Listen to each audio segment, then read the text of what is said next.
Boa tarde, bem-vindo a mais um programa Melina Responde. Estaremos aqui todos os sábados às 14 horas, respondendo aos seus desafios, os seus conflitos e quem sabe ajudando você a alcançar aquele objetivo que você não consegue sozinho. E hoje estaremos falando sobre um assunto que atinge a maior parte da população: falar em público. Você sabia que o maior medo da humanidade não é o da morte, nem o de ficar doente? É o de falar em público. Foi feita uma pesquisa e foi comprovado que 41% das pessoas falou que o maior medo é o de falar em público. E quando a gente fala falar em público, as pessoas imaginam, talvez seja estar num palco ou estar numa reunião muito grande. Falar em público é fazer uma entrevista de emprego. Falar em público é você chegar numa festa e falar com pessoas estranhas. E quando a gente tem esse medo, pode nos prejudicar muito. Pessoas continuam nos seus empregos que não gostam por medo de ter que enfrentar uma entrevista. Deixam de fazer coisas legais, ir em lugares legais, por medo de ter que falar com o estranho. Mas existe solução para aqueles que têm medo de falar em público e que querem solucionar. E hoje estamos aqui com a nossa querida Andressa. Andressa, te agradeço de coração, porque se para você é difícil falar em público, imagine estar aqui na frente das câmeras, né? Então, super obrigada por estar aqui. Eu que agradeço, Melina. Me conte, como que é esse teu desafio? Então, por exemplo, igual eu estou aqui, a palpitação começa, a dor de cabeça, e a principal foco que dá é o branco. Eu tenho que falar, esqueci o que eu tenho que falar. Quer dizer, se tivesse planejado alguma coisa para falar, daria branco. Mesmo que treine muito em casa, pratique, na frente do espelho, que são dicas que dão, mas o branco vai acontecer. A mão fria, treme e as palavras enroscam. Como se fosse uma pessoa gaga, mas não sou gaga. E quando exatamente que isso acontece? Que situações, Andressa?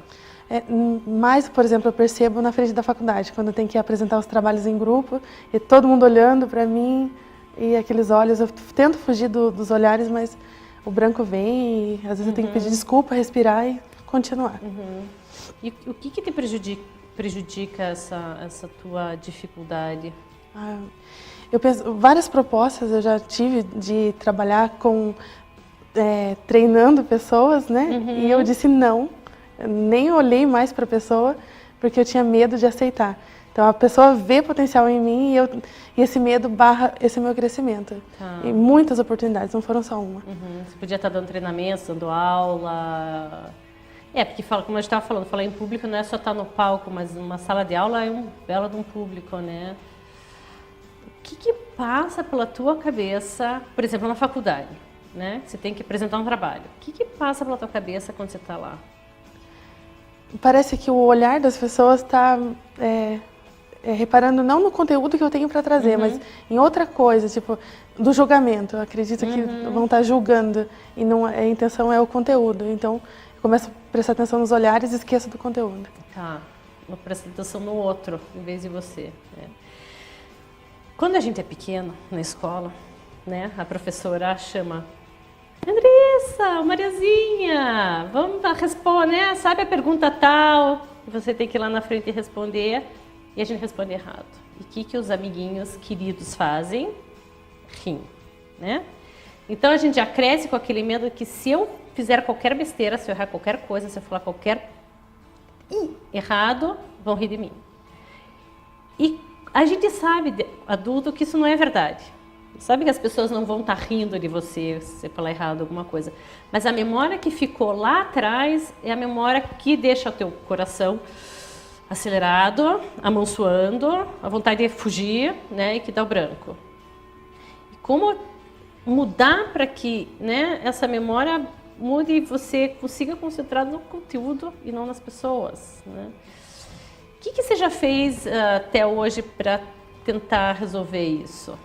Então, eu já obtive muitas melhoras, que eu fui agraciada quando eu vim do interior e vim para a capital, trabalhar num instituto que dava cursos para você se tornar uma pessoa melhor. Então, eu fiz curso de programação neurolinguística, master e outros inúmeros cursos, mas mesmo assim, a dificuldade ainda continua. Então, eu já fiz algo para melhorar, mas ainda o receio, o bloqueio é muito grande. Tá. Antes de você fazer esses cursos, como que era? Eu nem hesitava e... Você não estaria aqui? Não estaria aqui. Isso é muito claro. Tá. Então já teve uma melhora com algumas técnicas que você aprendeu. Você podia dividir um pouquinho com o pessoal que técnicas que foram essas? Os ganhos que eu obtive com os cursos foram de estar conseguindo falar contigo. Tá. Então, não sei. Lembra de alguma técnicazinha, alguma coisa? Porque eu sei que na PNL, né, Programação Neurolinguística, palavra difícil, eles falam assim, quando você olhar as pessoas, pense que elas estão peladas, ou pense que elas são crianças. Essas técnicas você chegou já... Na realidade, então, é tão forte o apresentar em público que tudo que eu sei sobre a programação neurolinguística e cursos de desenvolvimento humano eu engavetei. Tá. Eu uso para outras coisas e não para falar em público. Então, é o medo mesmo.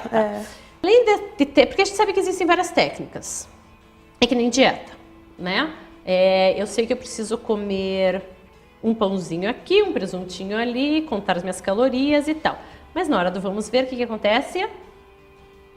Porque vem de fora para dentro, né? Então, o que será, Andressa, que está causando esse teu medo que na hora você pega tudo isso que você já aprendeu e põe na gaveta?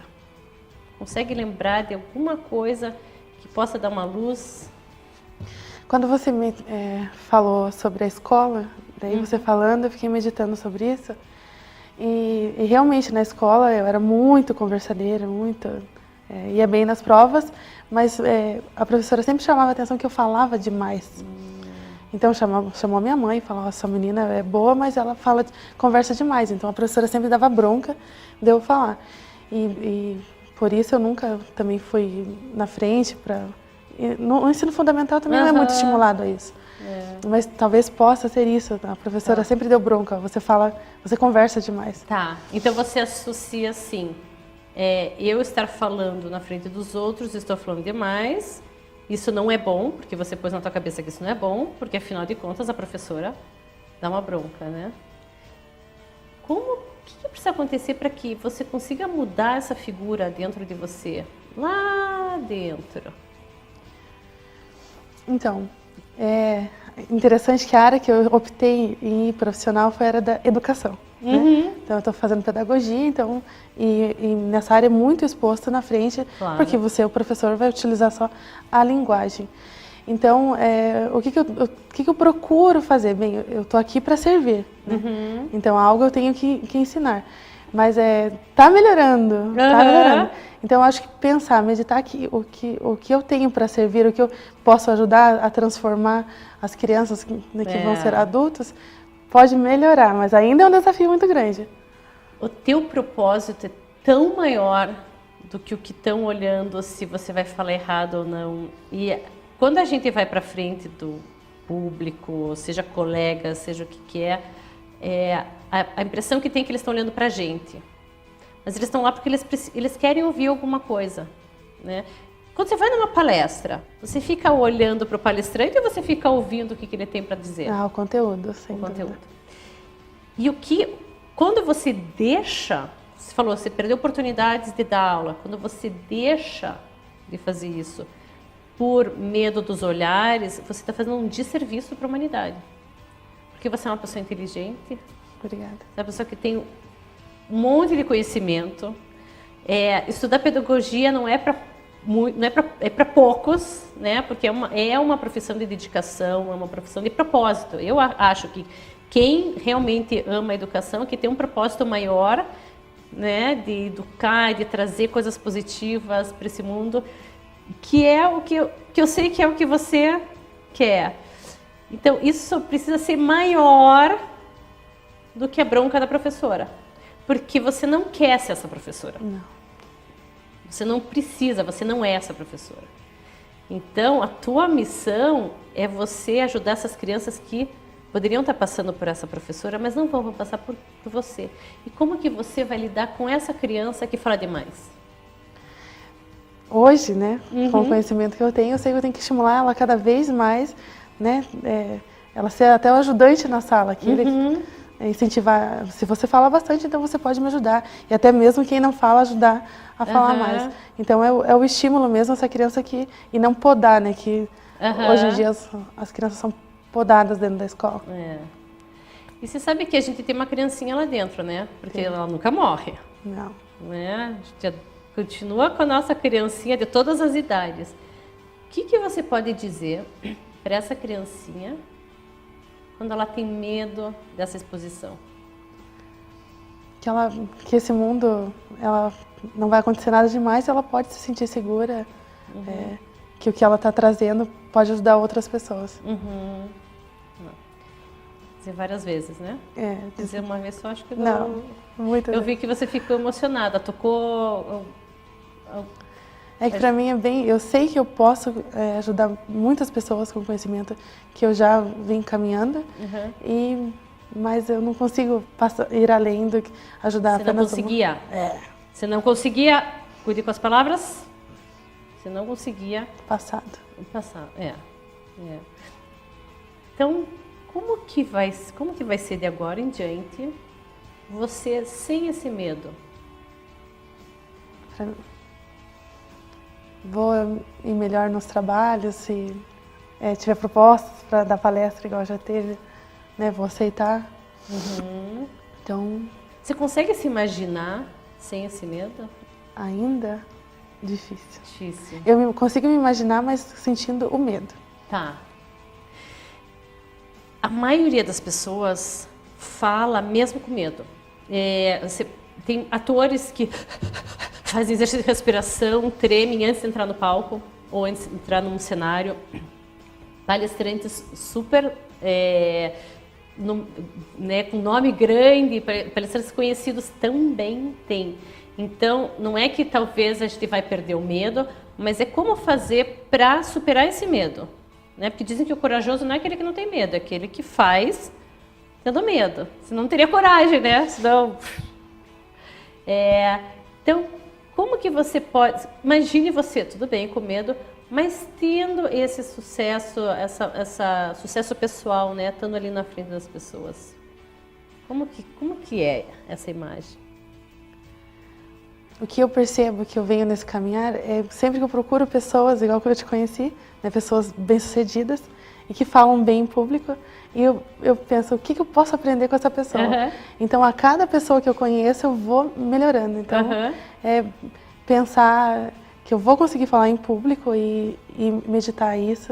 Você já consegue, você está falando para várias pessoas em casa, você já está falando. Quer dizer, não é que você vai conseguir, você já consegue, já é uma vitória. Mas é conseguir mais.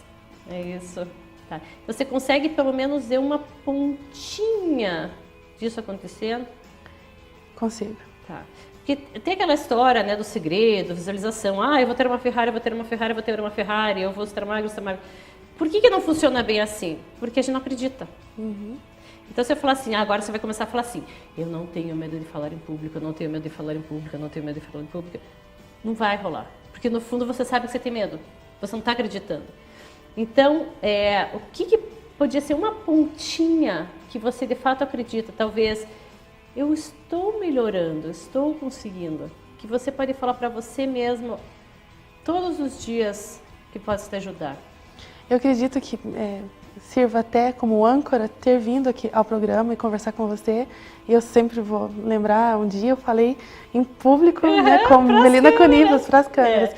Até agora, Andressa, o que você já aprendeu? Vamos dar uma recapitulada aqui. Eu aprendi que existe algo maior por trás de eu estar aqui, né? Então, o medo é grande, mas existe algo muito maior que eu posso ajudar outras pessoas colocando esse medo à frente para todo mundo saber. Então, é isso que eu já aprendi. Então, tem algo maior. Tem um propósito. Tem um propósito. É como uma mãe, né, que dizem que ela tem 10 mil vezes a força quando o filho está em perigo. Quer dizer, o propósito é maior do que a limitação. Então, você tem uma... Vou pôr limitação assim porque não é da nossa cabeça, né? Não mas que você está começando a enxergar que ultrapassar isso é muito mais importante do que você imaginava. Não é só um emprego, não é só um trabalho de faculdade, né? Tem uma técnica, a gente falou um pouquinho de técnica, que técnica não funciona, funciona. Agora, a técnica só vai funcionar quando o nosso estado mental está de acordo, né? Então, por exemplo, eu era gordinha, e eu, vai fazer dieta, não funcionava, vai fazer exercício físico, nada funcionava. Quando eu comecei a mudar meu estado mental, eu sou legal, eu sou bonita, eu não acreditava em nada, mas eu falava, eu sou maravilhosa, eu sou inteligente, eu sou linda. E aos poucos eu fui fingindo até que comecei a acreditar. E eu comecei a perceber que eu era uma pessoa interessante, uma pessoa bonita, uma pessoa que valia a pena fazer alguma coisa.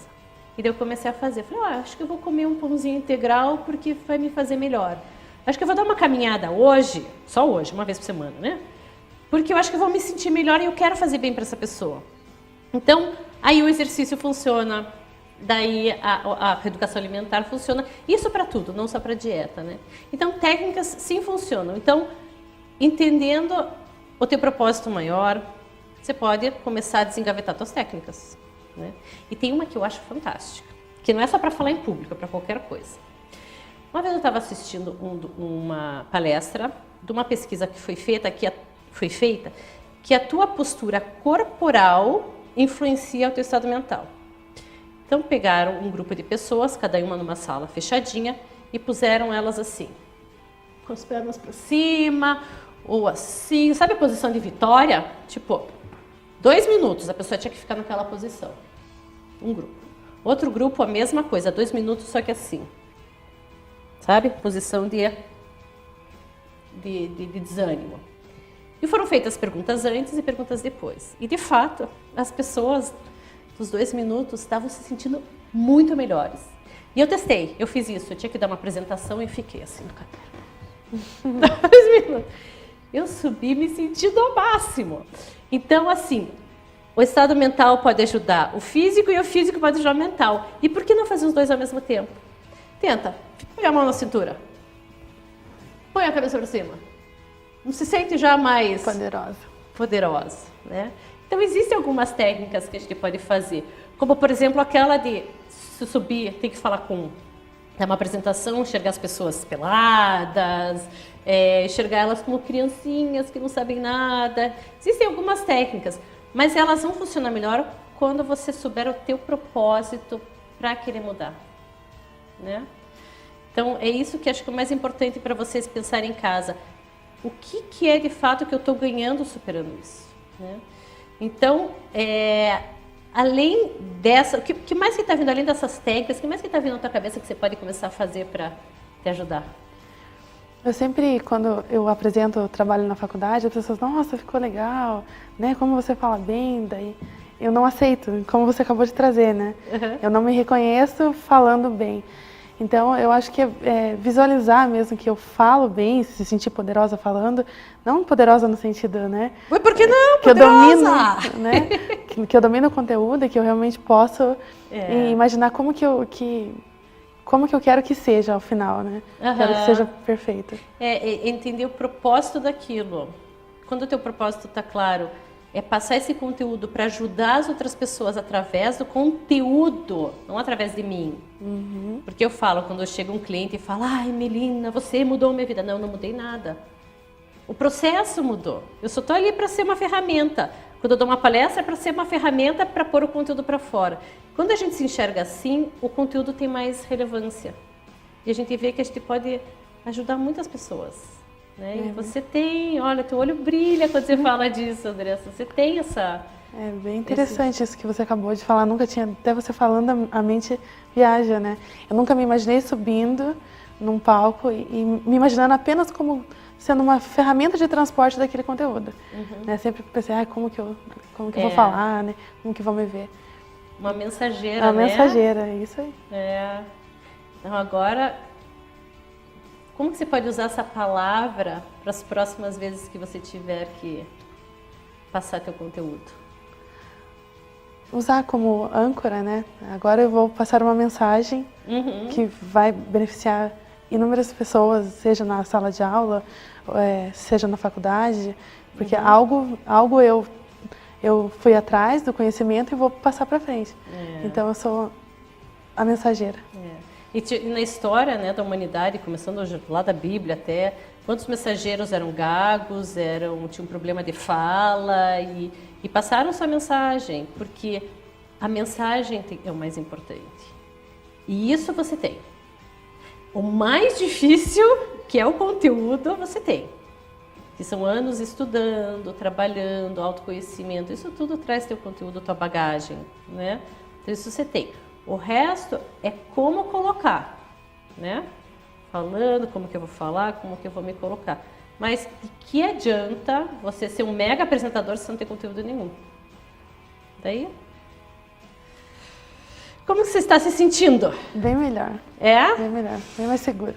Você está até com a tua postura mais ereta, assim, mais bonita. Eu vou treinar. Isso. Cada vez que subir, eu vou treinar. Subir no palco mais confiante. Mais confiante. Em casa, treine, você já deve estar fazendo ali no sofá, né? Põe a mão, veja se não funciona. Andressa, eu queria agradecer muito, muito, muito novamente por você estar aqui. Nossa, você aprende, eu aprendo. Vocês não têm noção como eu aprendo com cada pessoa que está aqui sentada. E eu espero que você em casa também aprenda e tenha levado alguma coisa de valor da nossa conversa aqui. E espero vocês no próximo sábado.